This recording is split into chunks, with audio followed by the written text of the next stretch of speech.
bagaimana pengalaman Bapak Soeharto selama menjadi kepala sekolah, kan tentunya sudah banyak sekali. Nah, nanti saya ingin mewawancarai terkait pengambilan keputusan berbasis nilai-nilai kebajikan sebagai pemimpin. Langsung saja ya Pak, selama ini kan Pak Harto sudah berpengalaman nih sebagai kepala sekolah sudah puluhan tahun. Ini Bapak bagaimana caranya mengidentifikasi kasus-kasus yang merupakan dilema etika atau ujukan moral? Antara pengambilan keputusan yang tadi Buat disampaikan itu ada dua, yaitu dilema etika dan ujukan moral. Yang paling susah adalah dilema etika, dan yang sering kami sampaikan adalah lebih enak ujukan moral. Karena ujukan moral itu sudah ada tata tertib, ada aturan itu. Nah, yang pasti kalau ujukan moral itu kan kita memilih, ya, memilih benar lawannya salah, seperti itu. Jadi sudah pasti, itu sudah pasti. Sedangkan di dilema etika itu kasus-kasus yang sulit kami hadapi. Yang dihadapi adalah situasi yang haruskan kita berpikir lebih jernih, karena yang dihadapi adalah kasus yang benar. Jadi tadi dilema etika itu menghadapkan sesuatu yang benar dengan benar, jadi ya, sulit ya Pak. Sedangkan ujukan moral itu lebih mudah. Karena benar melawan yang salah. Aturannya juga sudah ada. Iya, sudah. Jadi dikembalikan lagi ke aturan, gitu ya Pak. Ya. Terus bagaimana nih Bapak menjalankan pengambilan keputusan di sekolah ini, terutama untuk kasus-kasus yang dimana ada dua kepentingan nih, yang sama-sama benar atau sama-sama mengandung nilai kebajikan. Jadi yang pertama identifikasi masalah, kemudian fakta-faktanya juga kita identifikasi, kemudian penyebab masalah itu apa juga kita cari, kemudian dari identifikasi tersebut kita cari beberapa alternatif solusi untuk kita ambil yang terbaik. Saya simpulkan ada 3 ya Pak tadi, identifikasi, terus mencari penyebab masalahnya, lalu diambil alternatif solusi yang terbaik untuk semua pihak. Gitu. Nah, kemudian untuk mengambil keputusan ini kan tentunya ada langkah-langkah atau prosedurnya. Nah ini prosedurnya itu yang sering Bapak lakukan bagaimana Bapak? Baik, nanti dari ketiga alternatif yang saya ambil, identifikasi, kemudian pilihan solusi, alternatif solusi, nah baru kita membuat prosedur penyebab permasalahan itu apa, apakah dari yang berkasus atau berhubungan dengan orang lain, seperti itu. Nah, dari yang berkasus atau orang lain sebagai penyebab permasalahan, lalu kita cari fakta yang ada. Dari fakta yang ada ini kita ajak. Biasanya kalau saya itu biasanya dibantu oleh pembantu pimpinan saya, wakil kepala sekolah. Biasanya itu 1 sampai 3 ada 2 wakil.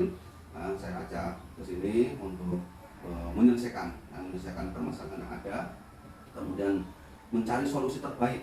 Yang selanjutnya kami juga tidak melupakan prinsip musyawarah mufakat, dan kemudian prinsip kekeluargaan, karena sekolah ini dibangun secara bersama-sama untuk sebuah kualitas nilai yang akan dibangun secara bersama-sama. Jadi kalau ada permasalahan, kita bersama-sama untuk mencoba membangun solusi yang terbaik itu apa, gitu. Pak, nanti mengajak semua pihak juga untuk mengambil keputusan ini ya. Ya, terus kira-kira nih ada hal-hal apa saja yang selama ini Bapak anggap efektif dalam pengambilan keputusan pada kasus dilema etika tadi? Yang menurut saya yang paling efektif itu dengan mengajak berdialog atau bermusyawarah, sehingga solusi dari kasus terberat pun insya Allah akan terselesaikan dengan berdialog. Saya ambil kesimpulannya tadi yang dianggap efektif tadi itu dari prinsip kekeluargaan dan musyawarah yang melibatkan semua pihak, jadi tidak ada pengambilan keputusan secara sepihak. Nah, terus pastinya ada tantangan dalam mengambil keputusan, terutama kasus-kasus yang dilema etika tadi. Ini apa saja ini tantangan yang dihadapi oleh Bapak selama menjadi kepala sekolah?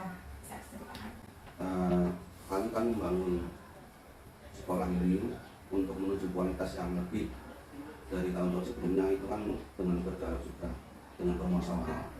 Program-program yang saya canangkan, sekolah ini canangkan, senantiasa saya flurkan, baik kepada guru, kepada orang tua, maupun disosialisasikan ke semua siswa.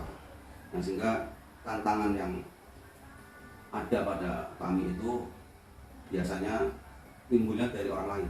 Saya selaku kepala sekolah tentu senantiasa menekankan disiplin. Yang paling penting adalah bahwa dari kasus-kasus dilema etika ini, Bapak ya murid atau siswa kita ini berhak mendapat apa istilahnya masa depan yang lebih bagus. Disiplin, terus harapan untuk siswa kedepannya. Nah, kira-kira saat menyampaikan ke orang tua, apakah semua pihak itu setuju Pak? Atau ada yang tidak setuju ini? Jadi semua orang tua dari semua siswa kami berjumlah sekitar 856. 856 tentu dengan kepala yang berbeda-beda. Ketika ada semacam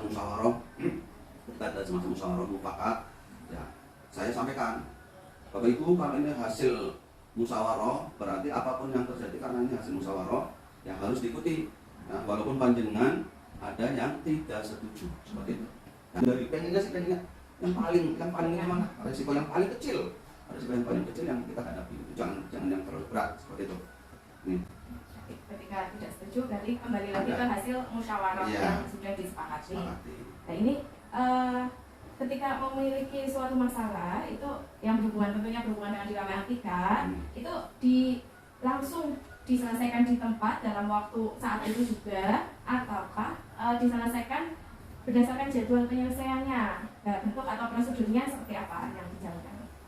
Apabila ada kasus langsung saya tangani. Ya, yang tadi juga saya sampaikan, biasanya saya meminta bantuan teman-teman di unsur kepemimpinan, unsur pemimpin di SMP ini, yaitu wakil-wakil kepala sekolah ataupun koordinator, langsung berkoordinasi dengan kepala sekolah, langsung kalau memang misalnya hari itu yang berkasus ada, ya hari itu kita selesaikan. Nanti ketika penyelesaian kasus dilematika terutama itu langsung spontan dan disediakan kayak gitu sewaktu-waktu kasusnya. Pasti kan ada faktor-faktor atau seseorang yang selama ini mempermudah atau membantu Bapak dalam mengambil keputusan dalam kasus-kasus dilema etika ini. Nah, faktor-faktor atau seseorang seperti apakah yang membantu Bapak selama ini? Selama ini yang membantu saya dalam menyelesaikan atau membantu mempermudah kasus-kasus dilema etika yang ada di sekolah ini adalah Bapak Ibu guru. Kemudian tadi wakil kepala sekolah yang berkaitan dengan guru yang berkasus. Kemudian apabila yang berkasus itu murid atau siswa, maka saya serahkan ke guru BK-nya ada. Jadi tidak langsung ke kami. Kemudian selain guru, murid atau siswa, juga kami bisa minta bantuan orang tua. Biasanya kami berkolaborasi dengan pengawas, dan kalau pengawas dimintai bantuan, pengawas juga pun akan langsung datang ke sini untuk segera menyelesaikan permasalahan yang ada di SMP 1 Surabaya ini. Ya, tadi saya simpulkan tadi yang memudahkan adalah karena adanya kolaborasi antar warga sekolah. Ya, baik itu dari murid, orang tua, guru, kepala sekolah maupun ke yang di atasnya. Ya. Ya, ini pertanyaan terakhir nih Pak. Dari semua yang telah saya tanyakan tadi, pembelajaran apa yang dapat dipetik dari pengalaman Bapak ketika mengambil keputusan dilema etika? Baik, pelajaran dari keputusan dilema etika ini adalah bahwa setiap manusia akan mempunyai permasalahan sekali, bahwa manusia itu tempatnya salah, ya, tempatnya khilaf. Tetapi ketika manusia itu punya salah, punya khilaf, segera mengetahui bahwa dia salah, kemudian segera mengakuinya. Artinya apa? Artinya sadar, oh saya salah, itu saya salah. Nah, kemudian ketika salah, diberi masukan, kemudian dikasih solusi, menerima solusi yang diberikan oleh kami. Setelah menerima solusi tersebut, mereka itu langsung ada perubahan ke arah yang lebih baik dari sebelumnya. Ini pelajaran yang saya ambil, yang saya dapat sampaikan. Ketika melakukan kesalahan, segera mengetahui dan menyadari, terus segera merubah untuk yang lebih baik lagi. Itu ya Pak. Dan tidak sampai diulang lagi dalam kasus yang sama. Ya, terima kasih Pak atas waktu yang telah diberikan.